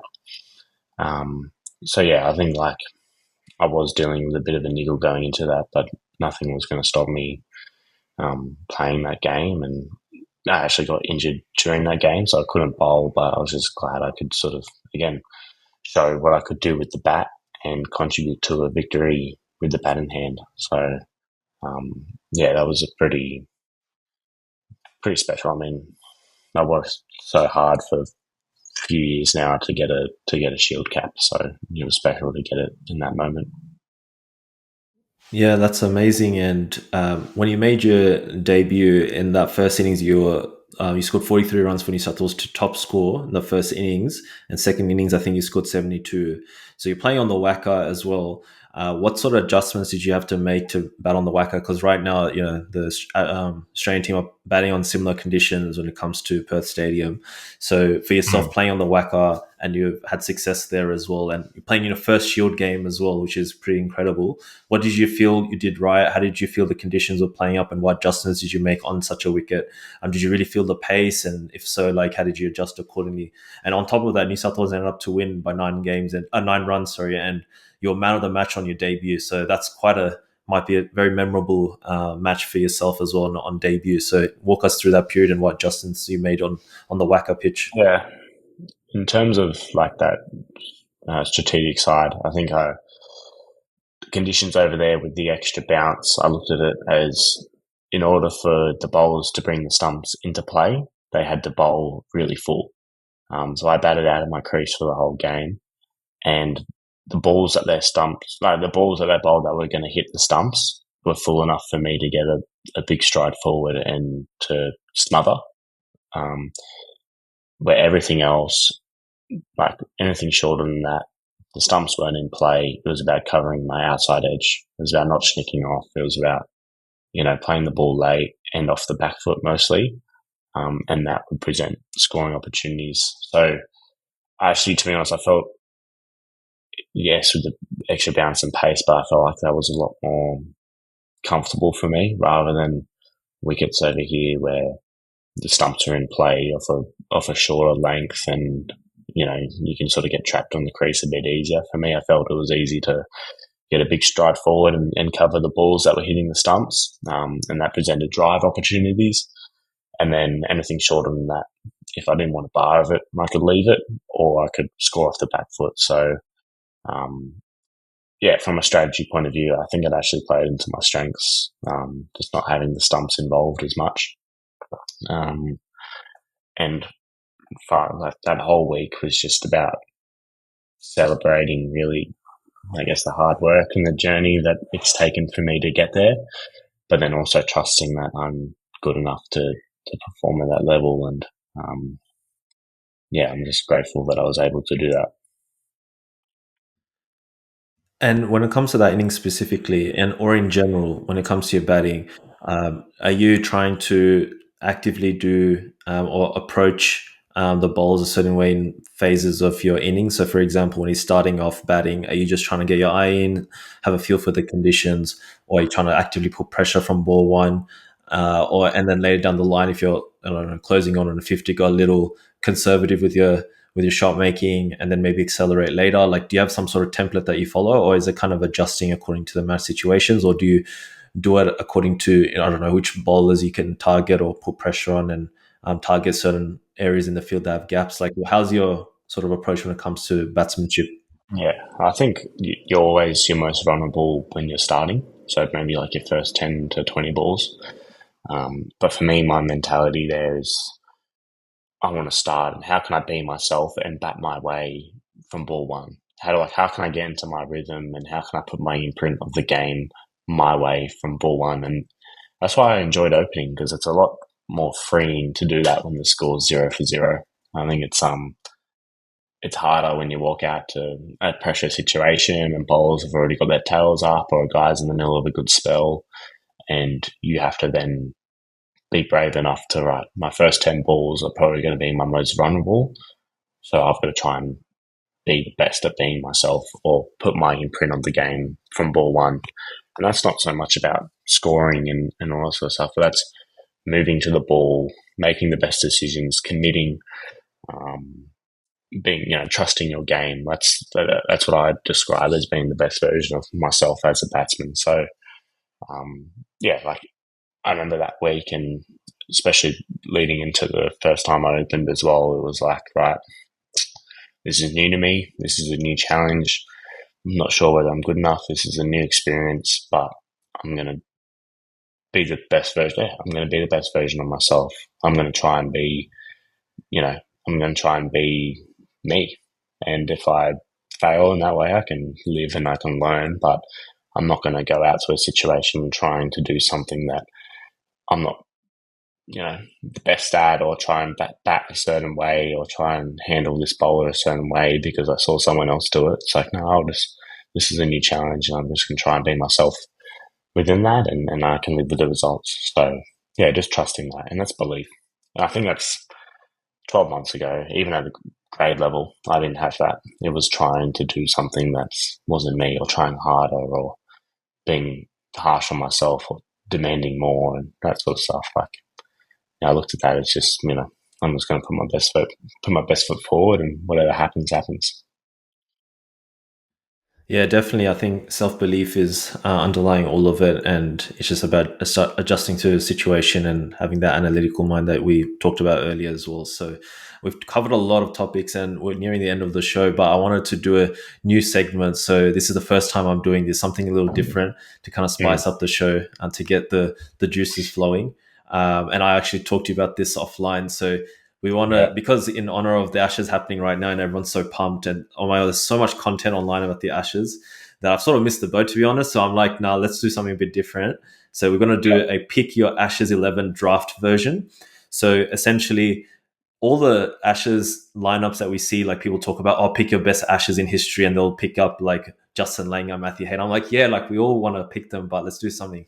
Let's change it up a little. So we're going to do an Ashes 11, but it will only be based on players that firstly have not played Test cricket for Australia. So this is an Australian Ashes 11 who have not played Test cricket at all, number one. Number two, the only requirements is that they would have to have played less than 10 T20 matches for Australia. So there's so much conversation around players like, the techniques or they're going hard at the ball. Let's just throw in more into the cesspool of Yeah. T20 cricket in Ashes. And since we're talking about Harry Brook, like why not? Like let's build an Ashes team where now what happens is that we need this team to bat for our lives. Yeah. So we're playing England. Let's say we're versing out the England lineup right now, and we have to pick our best Ashes 11 that have only played basically 10 maximum matches for T20s for Australia. And I've actually already Yep. sent you a short list, and we'll Yeah. make our own team. So Got the we'll list make in our front of own me. team. So exactly. So what we'll do, how it works, since you're the guest,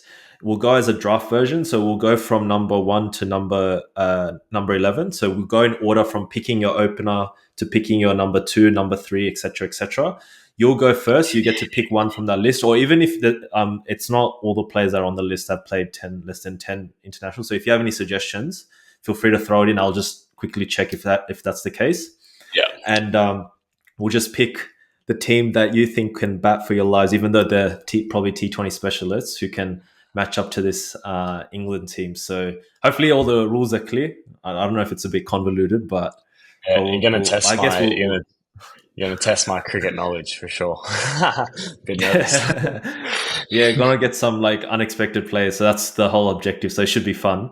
Mm, So you can start off first. You have to pick your number one, your opening batsman, and after you've picked your one, then I'll pick my opening batsman. It will just basically compare. And I'll write each one down. So yeah, go for it. And perfect. you've got a roughly 10-15 seconds. So we don't want to like double over forever. We've got a bit of a time limit as well. So yeah, Speed give zone. it a crack. Yeah. Well, my first is it's a name that stands out to me, Michael Klinger. I think he's like his first class career is incredible. So I'll get him in straight away, please. Yeah, that's a good pick, actually. Definitely. I think. All right, so it's my go. I'll pick just for vibes. I think I'm liking the look of Mitchell Owen. How he's opening the batting in List A. I think Yep. he'll be able to handle the pace of Jofra Archer. I'm sure he's probably versed him in T20s and stuff like that. So I think we got to Yep. spice up on. I think I mean he plays for Tasmania. I forget where he's originally from, so I'm hoping he has some West Australian background. Because my theory is that like Cameron Green did decently okay because he's obviously used to those kind of pitches. So I'm like, hopefully there's some link there, Yeah. but I'm not sure. But I'll Like go a with Mitch Mitch Owen just Marsh. for vibes. Yeah, Mitch Marsh type there. So I respect that. Yeah. I'm going to go to open with Maxi Klinger. I'm going to go Chris Lynn. And I think like Ooh. I'm going to go purely off the fact that he hit Sean Tate at 148 Ks out of the Gabba. So I think he can handle the Oh pace, wow. get him in, let him go hard. And if he top edges it, it's going to go for six anyway. So And I think his has a very underrated first class record actually. Like I think it mm, averages like 35 or something, or even nearing 40 from the games he's played in Sheffield. So there you definitely go. a good, solid pick, actually underrated. Yep. All right, Go on. so my turn now. I think if I go too hard with another like classical big hitter, it might not be good for my top order. So I'll go. I think I'll go with. Okay, so Ben Rora I like because he's from my neck of the woods. He played for Fairfield Liverpool, I'm pretty sure. So that I'm from Yep. Yep. Liverpool, but I won't pick him this time. I'll probably pick Ben Dunk. I think he has some first class experience, and he can Yep. play. He can switch gears. So I think he's a bit underrated. I'll pick Ben Dunk. I reckon. Happy there. Um, I'm going to bring this one up and feel free to shut it down, but I'm going to go with Cameron White. Ooh, okay. Wait, how many games is he? But he's played Test cricket, so Yeah. that's Has he? the. Oh wait, let's double check. I'm pretty sure, right? I remember seeing him play in India when I was a kid. Yeah, he's played Mm, four mm. tests, but not a Four bad tests. shout to be Okay. fair. But Fair enough. I'll yeah, take that back unfortunately, he's just then. excluded. I'll go Benny Roar then. Okay, at number three. Yeah. I'm pretty sure Yep. he's at a double, he's at big runs for Fairfield. So yeah, got to stick to Western Sydney. Yeah, yeah, definitely. I think this might have slipped your radar, but I'm gonna go with Cameron Bancroft at number three. He's So played if Test you, cricket. oh yeah, sorry. We all Oh know yeah, he's played Test that's very cricket. silly. Yeah, yeah, yeah. I was Slip gonna my say mind. it's All right, so too good to be yeah. true. Okay, this is hard. I've Number got three. one that he's played Test cricket that I would like. And I'm going to raise it. He's played a few tests, but Aaron Finch. Okay, yeah, I think that would he have been a good sneakily shout, could have but played. I think he sneakily could have played more tests as well. But that's true. Yeah. So my number three, I think I'll pick. I think Michael Klinger's speaking to me. I wonder what his record is. It's either Luke Pommersbach or Michael Klinger. man, Maxi's. That's why I I'm picked him pretty sure early because Michael. Maxi's first Yeah, it's a good class pick. Yeah, record. Maxi's first class record is incredible. It is impressive. I think I'll go with Michael Klinger at number three. I think he has a pretty decent record. I think he averages 40 from what I just saw. So I'll Mm. go with Michael Klinger at three. I think you're in the lead though. So you've just got your number four now. Yep. Who'd you pick at number four? I'm looking at the list and I'm going to go with Ashton Turner. Ah, okay. So I've done doing a bit of research now, but he's impressive. And he can bowl And some offies as he's well played if I need it. ODIs, so he's got some gears to his game, right? I think he's played ODIs for Australia, I hope so. Bring but all not the Tests, gears. obviously. We need all the gears, so bring him in. Yeah, he's played quite a few, and he has a solid first class record. So yeah, it's a good shout. So you have right now you have Michael Klinger as your opener with. Yeah, Sorry, was it Michael? Okay, so yeah. Michael Max, Klinger with Chris Lynn. Chris Lynn, with Yep, Ben Rora and Ashton Turner. at 4. I'm So happy with that's that your top top 4. four, and mine is sorry, my one is number 3 with Luke Palmer's batch, but so my one will be opening with Mitch Owen with Ben Dunk, and then Luke Palmer's batch at 3. So far, I just need to get my number 4. It's a bit hard. I'll get Cooper Connolly actually. I think he'll Yeah, be pretty solid. Middle order, can bowl as well. I think he'll be pretty handy. So good my shout. number 3, Good Luke shout. Palmer's batch, and yeah, Cooper Connolly at 4. I'm gonna go for number 5. I'm gonna go with Darcy Short. Yeah, that's a good shot. And he bowls as I'm well, not, so he can be handy. yeah, Got some or bowling some options there. Chinamans as well, but yeah, I'm happy with him at 5. He tied us up in a second 11 game last year. Like took the mick, so I want that. And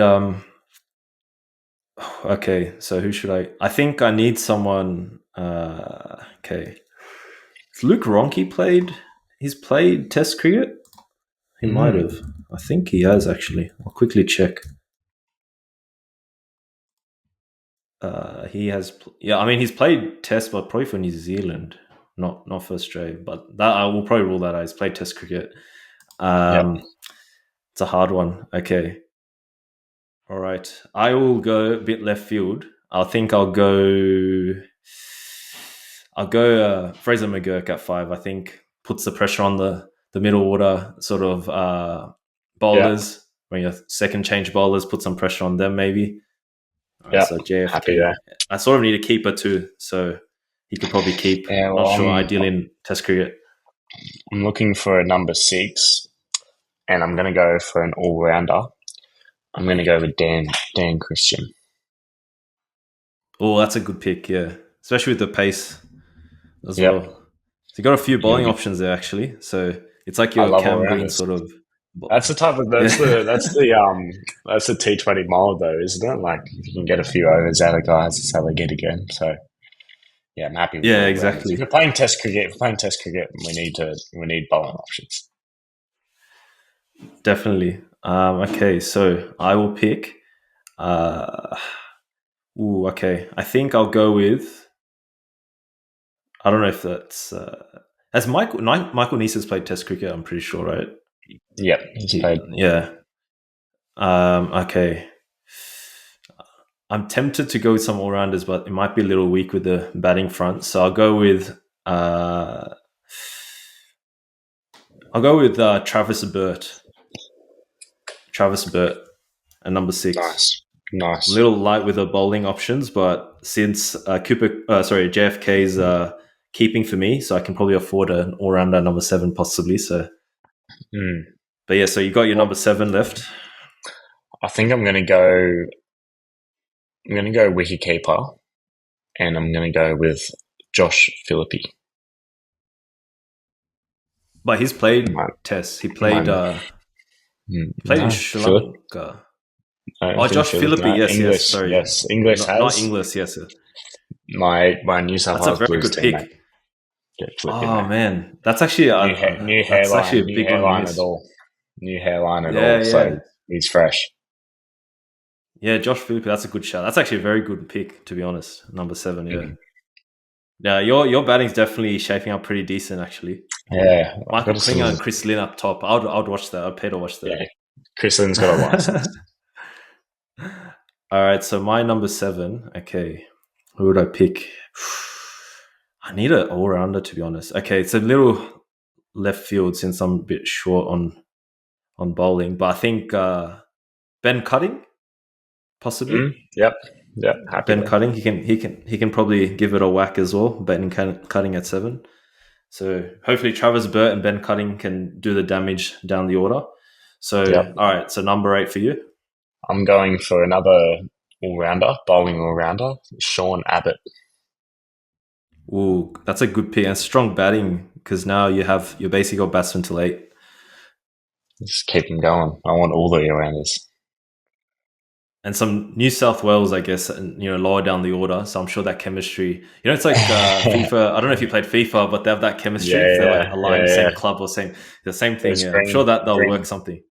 Yeah, green, Yeah. 100% chemical. All right, so I have to pick my number 8, which would be. Uh, I'll pick.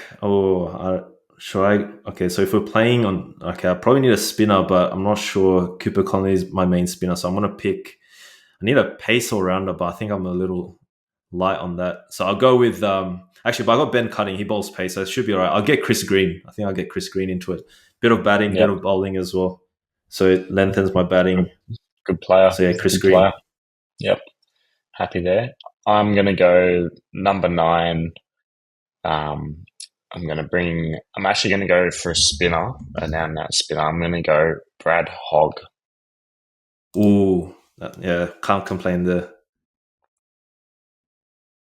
So he's not played Test cricket, Brad Hogg. I don't think so. Let's double check. Could be wrong. He I has. think He's he's played like 7. Unfortunately, played 7. he's played Okay, 7 I take tests. that back. Yeah. Apologies. Okay, well, I'm going to go for his following leg spinner after him, the Generation R. I'm going to go Adam Zampa.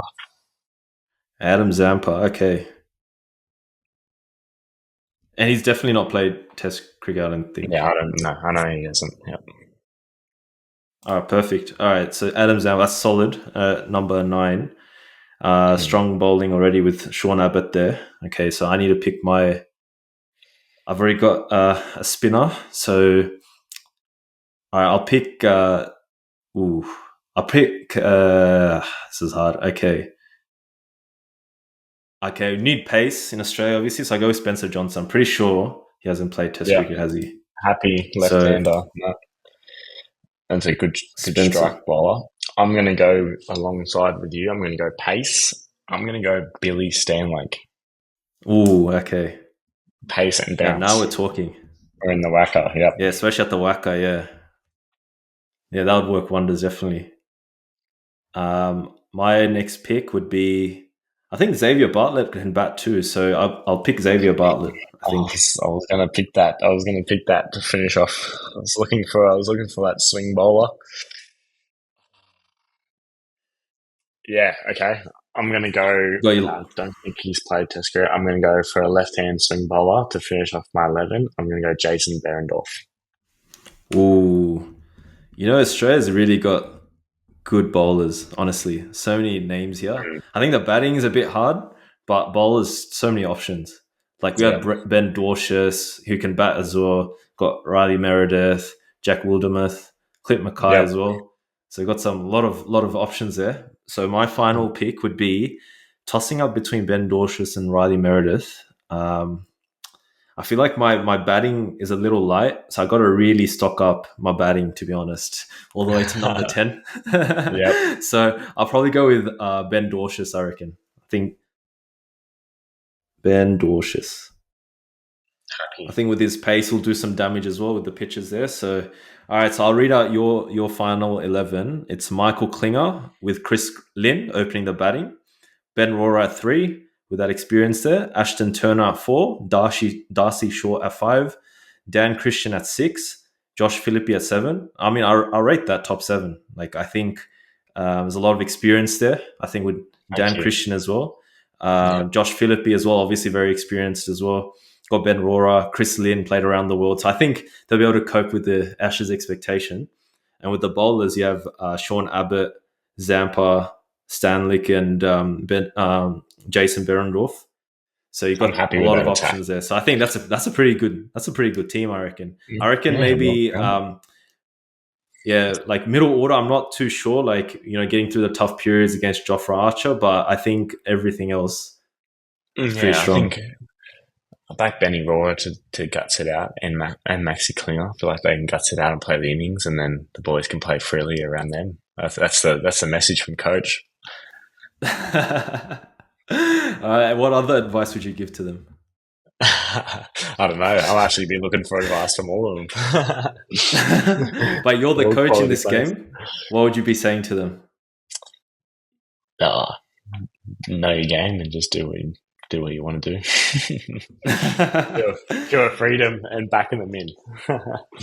What do they want in their Perfect. drinks? What do they want in their drinks? That's what I'll be asking. So with my lineup, it was Mitch Owen and Ben Dunk opening the batting. I think it's a bit hit and miss, but I think Ben Dunk's experience will be pretty handy. I'm quickly checking Ben Dunk's stats as well, and he's done pretty solid in Sheffield Shield, so he has a lot of experience there. So I'm sure that will play a big role in the Ashes. Then you have Luke Pommersbach, and he averages actually, I didn't know this, but Luke Pommersbach averaged just almost 40 in first class. So I think that's a pretty solid pick at number 3. Mm. Cooper Connolly, bit of youth, has played, bright player. Number 5, I think JFK, just kind of give it a whack, middle order, bit like Rishabh Pant maybe, playing that kind of role. Then you have Travis Burt at 6. So let's quickly search up Travis Burt, Great, pretty known great player strikers. within.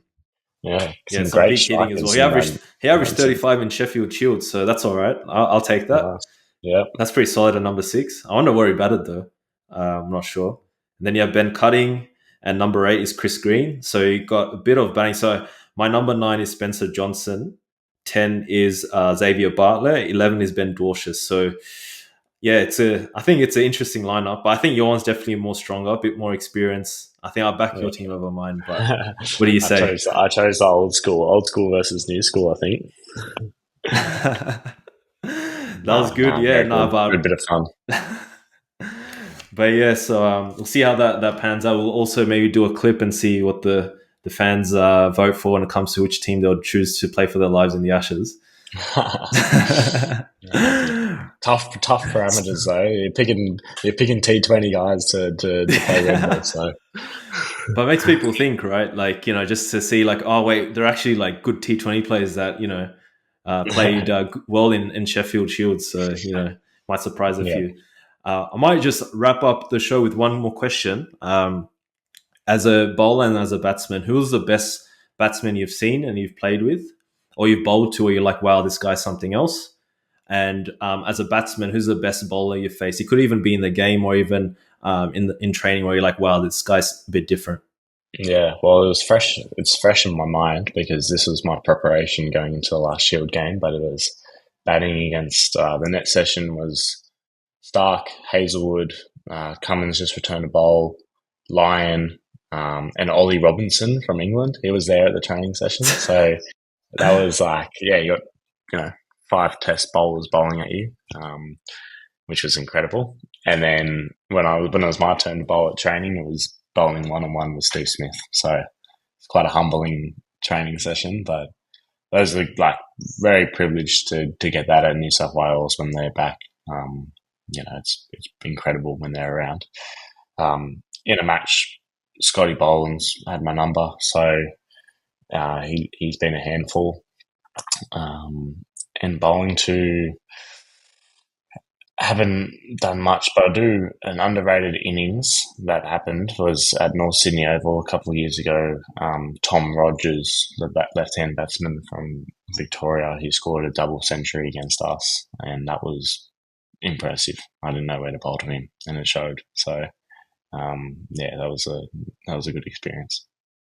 Yeah, Tom Rogers, underrated name as well. So yeah, no, fair play. But I appreciate your time on the show. Cover a lot of ground. I appreciate your insights as well, like incredible insights around the mental side of the game, how to manage that, and also the strategic side. And it shows, like, it comes to your batting and how well you're doing. Really, I'm sure the audience is keen to watch more of you and see what you come up with, and seeing or hearing your insights as well shows, like, you're in that right trajectory, in the right direction. So I appreciate your time on the show and chatting to us about how you view the game. So I don't know if you had any final thoughts before we wrap up the show. No, thanks very much for having me. Love talking cricket as a cricket nutty. So thanks for having me. Good time.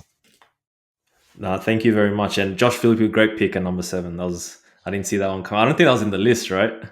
Great hairline as well. So I'll wrap it up there. So for our listeners, thank you for giving us your attention. Feel free to check us out. We're on YouTube. So give us subscribe to us there. We're on Apple iTunes. We're on Spotify as well, and we're also on TikTok and Instagram. Give us a follow, share our content, and we make a lot of clips. So make sure to support us through those channels as well. So from our special guest, William Salzmann, we wish you all the best. This is Tanzim signing off. Thank you very much. Thank you.